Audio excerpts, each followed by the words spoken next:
नमस्कार, आप देख रहे हैं स्वामी न्यूज और मैं हूं राजीव शर्मा। और अब चलते हैं खबरों के सफर पर प्राइम टाइम बुलेटिन के साथ। अजमेर में 500 रुपए के विवाद के चलते बदमाशों ने बुधवार देर रात कृष्णगंज थाना इलाके के लोहागल स्थित पेट्रोल पंप को आग लगा दी। आग लगाने से पहले बदमाशों ने पंप के सेल्समैन के साथ मारपीट की और कैश व ज्वेलरी लूट ली। इस घटना का सीसीटीवी फुटेज भी सामने आया है।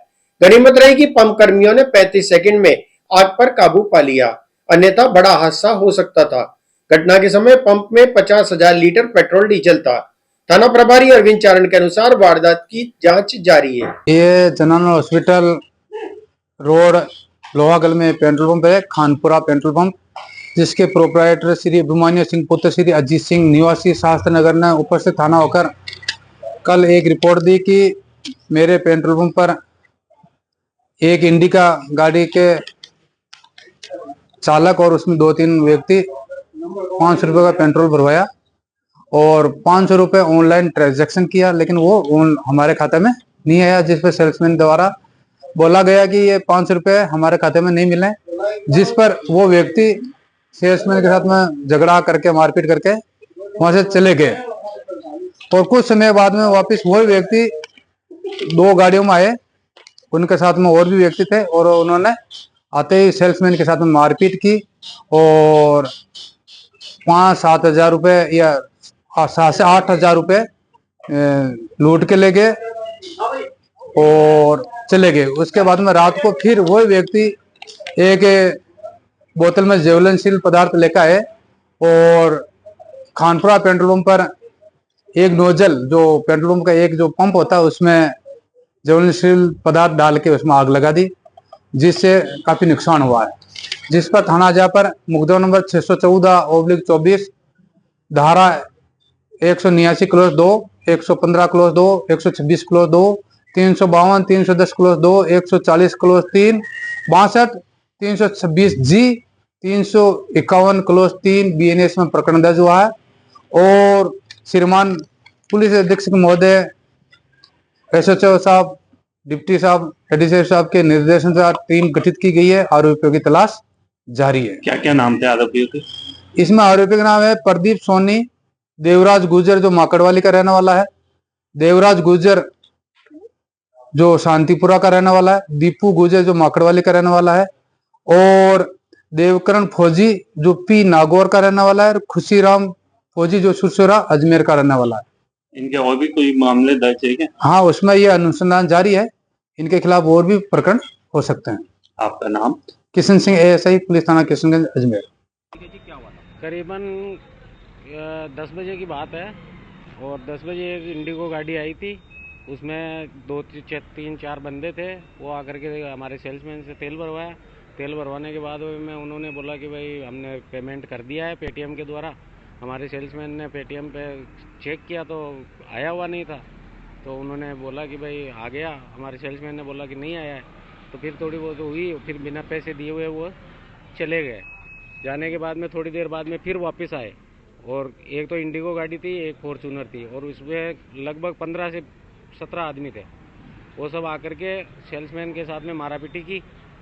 उसके बाद में वो बेचारा भाग करके और हमारे पास उधर गया, तो हम लोग जब तक संभालते तब तक वो लोग मारापीटी करने लग गए थे।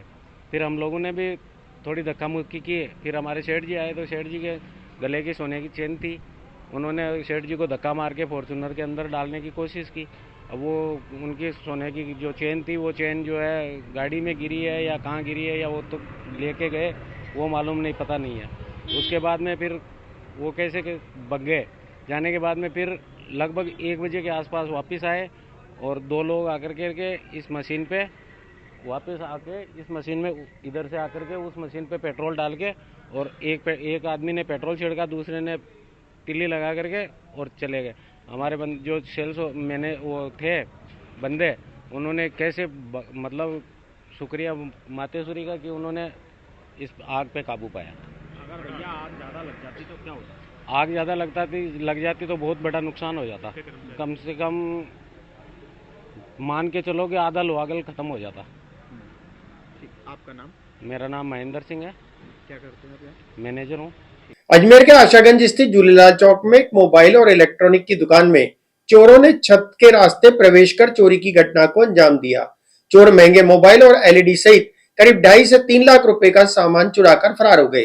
दुकान में लगे सीसीटीवी कैमरे में चोरों की ये वारदात कैद हो गई। पीड़ित दुकानदार ने इस घटना की शिकायत क्लॉक टावर थाने में दर्ज करवाई है। पुलिस ने मामला दर्ज कर चोरों की तलाश शुरू कर दी है।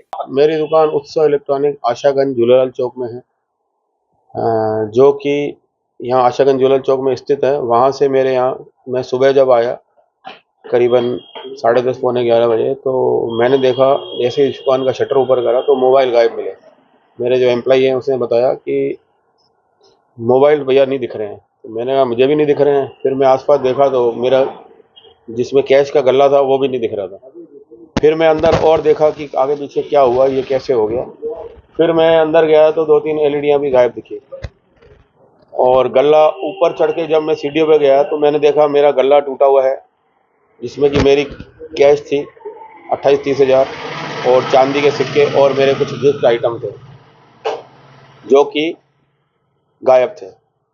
करीबन 2-2.5 लाख रुपए के 11-12 मोबाइल थे कंपनीज के, रियलमी, वीवो, एमआई वगैरह के, वो सारे गायब थे। चोर किधर से रास्ते? चोर सर जब मैं और ऊपर गया तो हमने ऊपर छत के ऊपर एक टीन शेड वाला जिसमें कि रोशनी आती है, एक विंडो लगा रखी है, उस विंडो को तोड़ के और उसमें से अंदर घुसे हैं। जैसे कि मैंने तहकीकात करी, उसमें से घुस के 2 आदमी वाइट कपड़े पहने हुए, वाइट जूते पहने हुए, पूरा मुंह वाइट कपड़े से ढका हुआ और जूतों पे भी नीचे थैली पहन रखी है। और वो दोनों नीचे आते हैं, मेरे को जैसा कि कैमरा में दिख रहा है 2 आदमी नीचे आते हैं। देख रहा हूँ कि पहले तो उन्होंने मोबाइल उठाए, फिर उसके बाद देखा कि गले को उठा के वो ऊपर ले जा रहे हैं, ऊपर वाले फ्लोर पे।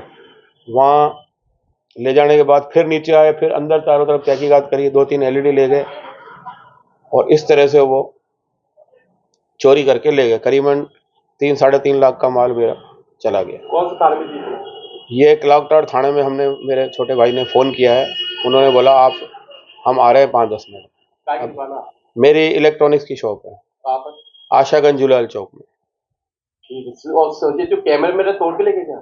सर कैमरा मेरे 2 बाहर लगे हुए हैं, 4 अंदर लगे हुए हैं, 6 कैमरा हैं। बाहर की चालू है, अंदर की 2 कैमरा चालू है और 2 कैमराओं से इन्होंने तार निकाल दिए, जिसके कारण की विजन नहीं आ रहा है, वो बंद हो गई है। बाकी नजर तो आ रहा है ना? हाँ, 2 जो मेरी मेन कैमरा है उससे कैमरा से नजर आ रहे हैं कि 2 लोग सीढ़ी से नीचे उतर रहे हैं, ऊपर की छत से आए हैं, नीचे उतर के, जैसा कि मैंने पहले भी बताया आपको कि मोबाइल ले गए और गल्ला ले गए। और ऊपर मेरी 2-3 एलईडियाँ पड़ी थी। ऊपर मेरी एक्चुअली के कैमरा नहीं है, तो ऊपर मैंने देखा कि 2-3 मेरी एलईडियाँ भी गायब। आपका नाम? मेरा नाम राजू पारवानी। राज्य सरकार के 1 वर्ष पूर्ण होने के उपलक्ष्य में आना सागर पुरानी चौपाटी से रन फॉर विकसित राजस्थान का आयोजन किया गया। इस अवसर पर राजस्थान विधानसभा अध्यक्ष वासुदेव देवनानी ने कहा कि मुख्यमंत्री द्वारा की गई घोषणाएं सभी वर्गों को लाभ पहुंचाने की दिशा में महत्वपूर्ण कदम है। कार्यक्रम में सरकारी अधिकारियों और स्कूली बच्चों ने बढ़ चढ़कर हिस्सा लिया। राजस्थान अपनी प्रगति पर है। पिछले 3 दिन से राइजिंग राजस्थान के कार्यक्रम चल रहे हैं। वर्तमान सरकार को 1 वर्ष पूरा भी होने जा रहा है और उसके तहत अजमेर में आज प्रातःकाल रन फॉर विकसित राजस्थान का कार्यक्रम था, जिसमें लगभग सैकड़ों विद्यार्थी दौड़ लगाई। जिला प्रशासन के लोग थे, अन्य भी जन थे। ये इसीलिए कि हमारा ये राजस्थान, जिसकी ऐतिहासिक परंपराएं, जिसकी यहाँ पर किले, यहाँ पे इतिहास, यहाँ के सारे जो है इतिहास की दृष्टि से महान राजस्थान है, वो आगे और निखरे। यहाँ पे अधिक से अधिक लोगों का निवेश हो।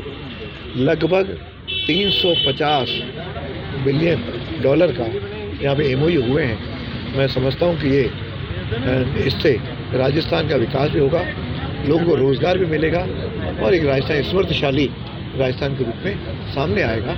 उस दृष्टि से कुछ कार्यक्रम की रचना की है और आज भी हज़ारों लोगों को मुख्यमंत्री जी नियुक्ति पत्र जारी करने जा रहे हैं। कल किसानों को कोई तोहफे देंगे, परसों कोई महिलाओं को देंगे। इसलिए हम सोचते हैं कि जो 8 करोड़ जनता है, यह हम सब एक मुखी होकर के राजस्थान के विकास में लगें। उसके लिए हम सब लोग साईं बाबा कॉलोनी स्थित साईं बाबा मंदिर के द्वार के सामने विशाल कोठी में 7 दिवसीय श्रीमद् भागवत कथा का आयोजन संयोजक कमलेश हेमनानी के संयोजन में हो रहा है। कथा का शुभारंभ 9 दिसंबर को हुआ और समापन 16 दिसंबर को हवन यज्ञ और भंडारे के साथ होगा। प्रोग्राम राधे राधे जी। कथा का प्रोग्राम 9 तारीख से शुभारंभ हुआ इसका और प्रातः 11 बजे इसकी कलश यात्रा हुई जो है कि यथा स्थान घूमकर इस स्थान पे आई है। और इन लोगों का बड़ा सहयोग है, बड़ा भाग्य है इन लोगों का, जिन लोगों की ग्रह स्थिति पे इस प्रकार का भव्य भागवत कथा का आयोजन किया जा रहा है। कल परसों जो है कि महात्म्य की कथा हुई जिसमें धुंधकारी जैसे महाखल पापी का उद्धार भी श्रीमद् भागवत कथा से होता है।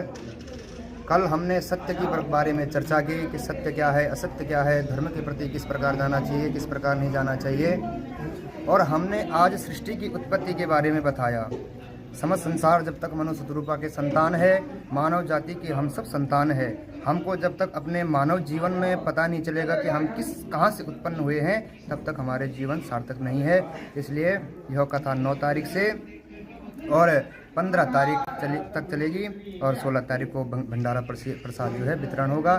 सायं टाइम है 1 बजे से 4 बजे तक। आप कहाँ से बता रहे हैं? मैं उत्तराखंड से हूँ प्रभु। उत्तराखंड। आपका नाम महाराज जी? हमारा नाम है पंकज पंत जी। और हम जो है आज तक कहाँ कथा कर चुके हैं? अभी तक तो महाराज ऐसा है कि फर्स्ट बार ये ऐसा अवसर मिला है करने का। ये पहला आपका मतलब कथा का आयोजन अनुभव बहुत रह चुका है। मतलब घर के अंदर मतलब ऐसे कथा करते थे, लेकिन पंडाल में जो है कि आज पहली बार ऐसा अवसर मिला है। आप कहाँ से? उत्तराखंड से आए हैं? हाँ, उत्तराखंड से आए हैं हम, पौड़ी जनपद से आए हैं। कितने जन आपके साथ? 18 जन हैं हमारे साथ हैं, कम से कम 10 जन हैं। 10 जन। हाँ, जो वृंदावन से कलाकार पधारे हैं, अलग अलग स्थानों से बद्रीनाथ से हमारे आचार्यगण पधारे हैं और केदारनाथ से जो है हमारे आचार्य। फकीराखेड़ा किशनपुरा के लोगों ने कांग्रेस प्रतिपक्ष नेता द्रौपदी कोली के साथ कलेक्ट्रेट के बाहर प्रदर्शन किया। उन्होंने वर्षों पुरानी स्कूल को बचाने और उसके भवन में कमरे निर्माण की मांग की। द्रौपदी कोली ने कहा कि जमीन को वन विभाग की बताकर निर्माण कार्य को रोका गया है, जबकि उनके पास इसे खारिज करने के सबूत मौजूद हैं। देखिए, हमने पूर्व में भी इस स्कूल को लेकर धरना दे चुके हैं। वो पूर्व में हमने ज्ञापन दिया, उसके बाद भी प्रशासन को कोई उसकी तरफ देखा नहीं है, ना प्रशासन ने उसकी तरफ कोई काम किया। और ये जो स्कूल चल रही है 60-70 साल से स्कूल चल रही है, ऐसा नहीं है कि आज स्कूल है और सरकारी स्कूल है। अगर वो जमीन वन विभाग की तो 60-70 साल से कहाँ गया था वन विभाग? आज वहाँ 2 कमरे 4 कमरे बन रहे जिससे कि स्कूल क्रियान्वित करवाई जा सके। आज 8वीं तक है, कल 10वीं होगी, कल 12वीं होगी। गांव के बच्चों को वैसे शिक्षा नहीं मिलती है और एकमात्र एक स्कूल है वहाँ गांव में, और उस स्कूल में भी पढ़ने से इन बच्चों को रोका जा रहा है। एक तरह से वहाँ खड्डे हो रहे हैं इतनी, मतलब एक बच्चा गिर गए तो हम वहाँ पर कमरे, जनप्रतिनिधि विधायक फंड से तो वहाँ कोई काम होता नहीं है। जगह दूसरी जगह विधायक लोग काम करवाते हैं लेकिन वहाँ नहीं होता।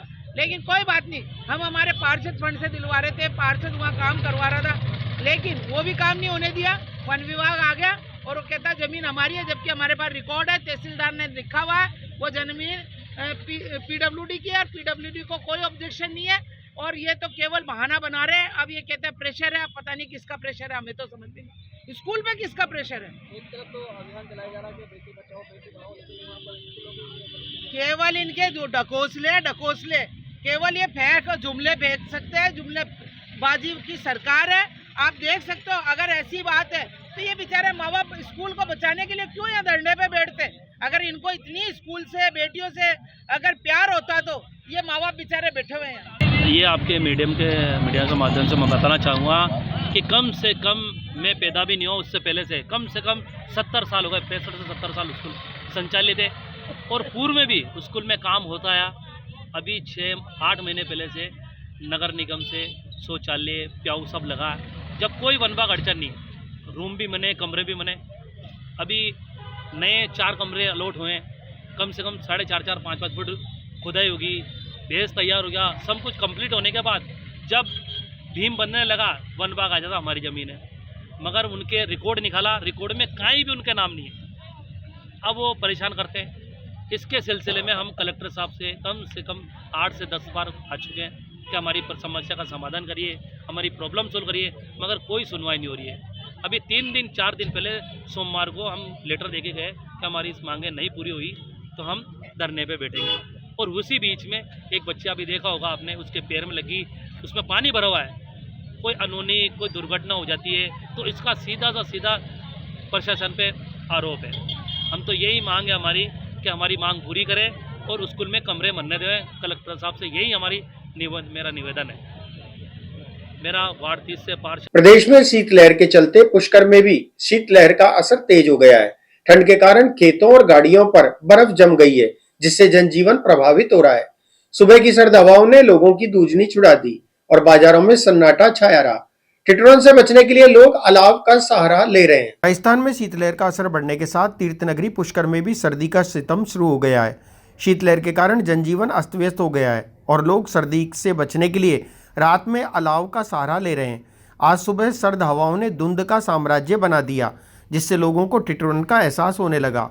खेतों में और गाड़ियों पर बर्फ जम गई। स्थानीय निवासी धीरज यादव ने बताया कि सुबह के समय खेतों में बर्फ जमा हुई।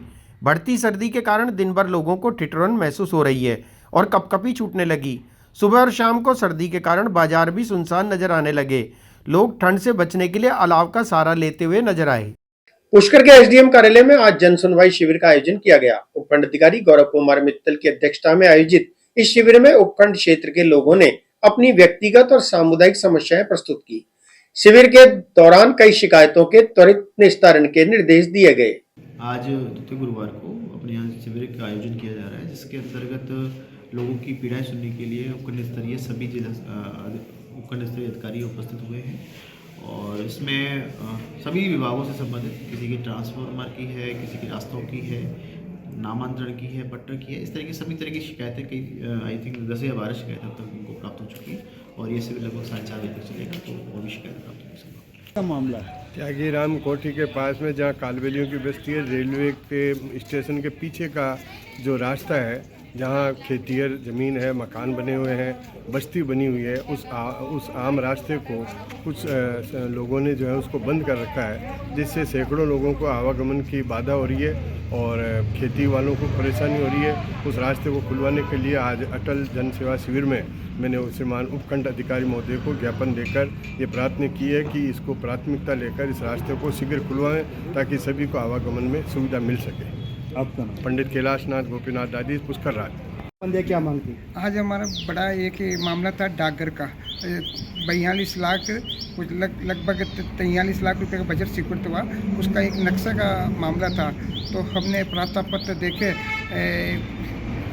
नगर परिषद के प्रशासक भी हमारे उपखंड अधिकारी जी है, तो आज इनसे मांग की गई कि नक्शा जल्दी से जल्द स्वीकृत करके और एक डाकघर का विकास जल्दी होए। अगर नक्शा पारित स्वीकृत नहीं होता है तो वो बजट लैप्स हो जाएगा। तो पुष्कर को पर्यटन स्थल को देखते हुए, इसके महत्व को देखते हुए कि डाकघर का जल्द नक्शा कर और आम जनता को अच्छी सुविधा देने का प्रयत्न कर रहे हैं डाकघर विभाग द्वारा। आपका नाम? मेरा नाम जगदीश कुड़िया, पुष्कर। आज मासिक जन सुनवाई में माननीय उपखंड अधिकारी जी के यहाँ हमने जन सुनवाई में पुष्कर नगर परिषद के स्वामित्व की जो भूमियाँ हैं उनके लिए प्लान टेबल सर्वे करके और एक लैंड बैंक बनाने की मांग की है। और ये हम लगातार करते आ रहे हैं कि भाई ये एक बार राजस्थान भर में सभी निकायों में, सभी विकास प्राधिकरण में, न्यासों में ये लैंड बैंक बन रहे हैं और ये बने हुए हैं, पर लेकिन हमारी पुष्कर नगर परिषद में ही ये एक अपनी भूमियों का कोई लैंड बैंक नहीं है। लैंड बैंक यदि बन जाता है तो जो अतिक्रमण की बाढ़ आई हुई है पुष्कर में, जो दलाल किस्म के लोग नगर पालिका की भूमि पर अतिक्रमण करा के बेच रहे हैं उन बहुमूल्य संपत्तियों को, तो उन पे रोक लगेगी। और यदि एक लैंड बैंक बन जाता है तो पीपीपी मोड पे यहाँ कई बिल्डर्स, कई लोग यहाँ प्लान लेके आएंगे। नगर परिषद अपने प्लान बना सकती है डेवलपमेंट के। उस डेवलपमेंट प्लान से जो पैसा अर्जित होगा, वैसे भी स्थानीय निकाय अपनी आय खुद ही अर्जित करती है। तो उसके लिए 12 को लगभग 316 हेक्टेयर भूमि नगर परिषद को श्रीमान जिला कलेक्टर महोदय ने सिवायचक भूमियाँ नगर पालिका को ट्रांसफर की है। तो 316 हेक्टेयर का मतलब कम से कम 3000 बीघा जमीन नगरपालिका को मिली है। तो नगरपालिका के पास जब इतनी भूमियां हैं तो उनका यदि लैंड बैंक बन जाता है तो उससे जो पैसा आएगा, अर्न होगा, उससे पुष्कर तीर्थ का सर्वांगीण विकास किया जा सकता है। कहीं राज्य सरकार, केंद्र सरकार से भीख मांगने की आवश्यकता नहीं होगी। इतना पैसा पुष्कर तीर्थ नगरी में है कि यहाँ इस लैंड बैंक के माध्यम से नगरपालिका अपनी योजनाएं बना के, विकास की योजनाएं बना के, आवासीय योजनाएं, व्यवसायिक योजनाएं, संस्थानिक योजनाएं बना के लोगों को आवंटन करे, भूमियां खुली नीलामी करे और उससे जो पैसा आता है उससे पुष्कर तीर्थ का विकास करे। और जो अतिक्रमण होके लोग जो धंधा कर रहे हैं भ्रष्टाचार का, दलाली का, उस पर भी रोक लगेगी। तो हमें विश्वास है कि जो हमारे नए प्रशासक नगर परिषद के हैं उनसे हमने विश्वास दिलाया कि आप ऐसा कोई कार्य करें जिससे पुष्कर को एक नई पहचान मिले और पुष्कर का लैंड बैंक बन जाए। मैं अरुण पाराशर, सामाजिक कार्यकर्ता पुष्कर। दियो मौके का गांव का नक्शो और जमानत दोनों खराब है। पहले कल मीटिंग में मैं आया, जब एसडीओ साहब बैठे वहाँ तहसीलदार जी बयान ज्ञापन दियो में और चैन से ही डॉक्यूमेंट्स दे रही हैं। माँ की खातादारी की ज़मीन है, शिवा वर्किंग खातदारी, चौसालाम खातदारी और बयान नंबर 12 जो रोटेश जमाम भी टाइम के महीना बयान शिवाय से कर एडीएम डाल दी। अब बी को उधर की सरकार को मैं मांग करी 2-4 बार के भाई के माध्यम से गलत है वो सही होता है। बी के बावजूद सरकार आदेश कर दिया 18 का महीना कि भाई इनकी नक्शा और जमानत दोनों दुरुस्त की जाए, लेकिन दुरुस्त कर बहुत बैराम पड़ गई और बाहर केवल नक्शो ठीक कर दिया है और जमानत के मैं छेड़ूंगा ना। और अब जो ज़मीन एडीएम जाती है तो बात साहब बात हुई एसडीओ साहब हो तो कि हम कोर्ट में बात करेंगे, तो कोर्ट में बात करो तो जन सुनवाई की बात की है। जन सुनवाई तो आदमी की समस्या किसी भी प्रकार की सब समस्या सुननी चाहिए। अब कोर्ट अटे ही है, करबाड़ा यही है, कोर्ट में एडीए से बुला भाई जब कह रही है जब क्या होता है कि पटवारी क्या करते हैं कि जब ये मौका जो मंगाते हैं तो उसके अंदर ये क्या करते हैं कि पटवारी लिख देकर आदित प्रभाव उतारा। उसमें जब हमारे बुजुर्गों से बडेरों से ज़मीन बात पूछते नहीं खातदारी है, उस ज़मीन को भी एडीए में डाल दी शिवाय करके। तो जब कौन किस जगह का मामला है ये तिलोरा गौड़ पुष्कर तहसील का पूरे का मामला पुष्कर तहसील का पूरे का, जबकि ज़मीन इतना हमारा रिकॉर्ड गलत है। अरे राज इतना प्रभावित तो किसान हो रहे हैं बेचारे, जो उसमें उसके मकान है, कुएं सैकड़ों वर्षों पुराने मकान और कुएं बने हुए, लेकिन उनको भी तो ये शिवाय से करी एडीएम में डाल दिया। किसान परेशान है। आने वाले समय के अंदर शायद किसान को ये हाल रहा ना तो किसान को मजबूर होकर धरना देना पड़ेगा, जिसकी जिम्मेदारी प्रशासनिक होगी। आपका नाम बताओ। मेरा नाम मदन सिंह रावत और जिला परिषद जो करीबन 2-2.5 साल हो गए खेल मैदान के लिए मांग की थी कि हमारे जो लड़कियों के स्कूल का खेल मैदान 1980 में अलॉटमेंट हो रखी है, ज़मीन करीबन 12-13 बिस्वा ज़मीन हो रखी है, तो वहाँ पे वो ज़मीन पर्याप्त नहीं है लड़कियों के स्कूल के लिए। हाईवे क्रॉसिंग करनी पड़ती है और वहाँ पे 1000 घरों की बस्ती है। वहाँ पे पामोचनी माता का मुख्य रास्ता है और कोनोली में पूरे आने जाने का मुख्य रास्ता वही है, उसके अलावा कोई रास्ता नहीं है। तो हम चाह रहे हैं कि वो ज़मीन निरस्त हुए। तो मैंने करीबन 2 साल से 23/2 से मेरा लेटर यहाँ से भागदौड़ करी, कलेक्टर साहब भी आए, उन्होंने लेटर दिया तो नगर कलेक्टर साहब से वहाँ से भी निरस्त कर दी, एसडीएम साहब से भी हो गए, नगर पालिका ने उसको ज़मीन को निरस्त मांग कर दिया और तहसील से भी मैंने उसको करवा दिया, निरस्त करवा दिया। अब शिक्षा अधिकारी का भी 1/7/2024 को लेटर आया तो उन्होंने स्कूल से लेटर मांगा कि भाई वहाँ पे क्या स्थिति है। तो वहाँ से अभी एसएमसी की मीटिंग करके उन्होंने करीबन 10-15 दिन पहले उन्होंने क्या जवाब भेजा स्कूल के लिए। तो हम चाह रहे हैं कि वो रास्ता हमको मिले और यहाँ पे आने जाने पब्लिक के लिए सुविधा मिल जाए हमारे आने जाने के लिए। नारायण डायमा और ये गाने वार्ड में करीबन सड़कें पड़ी है, 2-2 साल हो गए, मैंने नगर पालिका को लिख के दे दिए, मगर आज तक वो सड़कें का काम नहीं हुआ। 11,000 33,000 की लाइनें डली हुई अभी भी बाहर पड़ी है और 2-2 साल तक लाइनें खुदे हुए पड़ी है। नगर पालिका ने आज तारीख तक उसकी सुनवाई नहीं करी हमारे काम की। तो आज एसडीएम साहब को हमने ज्ञापन दिया कि हमारे वार्ड की सड़कें की सुध लेवे और उनको सही करवाए। आपका नाम? नारायण दाइमा है। एक तो क्या हमारे ज़मीन है कि लोगों के एडीए में चली गई घूसर, तो उनको रुकाने के लिए भाई ग्राम पंचायत नाम रखा जाए, नंबर 1। दूसरी बात है हमारे लाइटें की परेशानी आ रही है, लाइट टाइम पर दिया जाए। तीसरी बात है हमारे ये कि जो कोई जैसे कई मंदिरों का नाम कर दिया पर्सनल आदमी नाम, और कई हमारे गाँव में भी ऐसी रिकॉर्ड दुरुस्त नहीं हुआ। रिकॉर्ड पहले वाले जो खासदार थे ना, बेचने वाले नाम वापस आ गई हमारे गाँव में भी ज़मीन, जिनको बेचा ना हमने और जिनको खरीदी, तो जो बेचने वाले नाम वापस आके लड़के लोग बेच रहे हैं उनको, जबकि वो जमीन तो बेच चुके हैं। ठीक है, मैं भेजूं। तो अपने आधार संबंधी में दुरुस्ती करने के लिए उनको मैं निवेदन किया भाई आधार संबंधी को दुरुस्ती करें, जैसे पहले रिकॉर्ड था वर्किंग आधार पर वैसे रिकॉर्ड वापस रखा जाए। ये हमारी मांग थी सरपंच समुद्र सिंह रावत, उन्होंने कहा ऑर्डर करवा देंगे, हम रिकॉर्ड चेक करके आपको ऑर्डर करवा देंगे। अजमेर विद्युत वितरण निगम लिमिटेड का हाथीबाटा स्थित पावर हाउस में निदेशक तकनीकी श्री मुकेश चंद बाल्दी द्वारा जन सुनवाई का आयोजन किया गया। इस दौरान लाइन शिफ्टिंग, नए कनेक्शन जारी करने, solar power adjustment, VCR, transformer shifting तथा ऑडिट चार्जेस के कुल 19 प्रकरण जन सुनवाई में सामने आए। इन प्रकरणों में से 7 प्रकरण टाटा पावर से संबंधित थे। के निर्देशानुसार जोन स्तर पर हर दूसरे गुरुवार को जन सुनवाई का आयोजन किया जाता है। इस बार जन सुनवाई में अभी तक 10 प्रकरण आए हैं, जिसमें बिल करेक्शन से रिलेटेड है, सोलर एनर्जी का एडजस्टमेंट से रिलेटेड है, लाइन शिफ्टिंग से रिलेटेड है और नए कनेक्शन से रिलेटेड प्रकरण आए हैं। सब प्रकरणों को अपने स्तर पर देखकर और तुरंत इनके निस्तारण के लिए अधिकारियों को निर्देश दे दिए गए हैं और सभी प्रकरणों का 7 दिन के अंदर अंदर निस्तारण कर दिया जाएगा। सर अधिकतर ज़्यादा मामले किस मामले के अंदर आए हैं? इस बार अधिकतर मामले बिल करेक्शन से रिलेटेड आए हैं, तो बिल करेक्शन से रिलेटेड मामले 2 दिन में निस्तारित कर दिए जाएंगे। अब तक कुल कितने? अब तक टोटल 10 प्रकरण आए हैं। कब तक चलेगी सर जनसुनवाई? जनसुनवाई अभी 1 बजे तक चलेगी। फिलहाल बुलेटिन में इतना ही। मुझे दीजिए इजाजत। देखते रहे स्वामी न्यूज।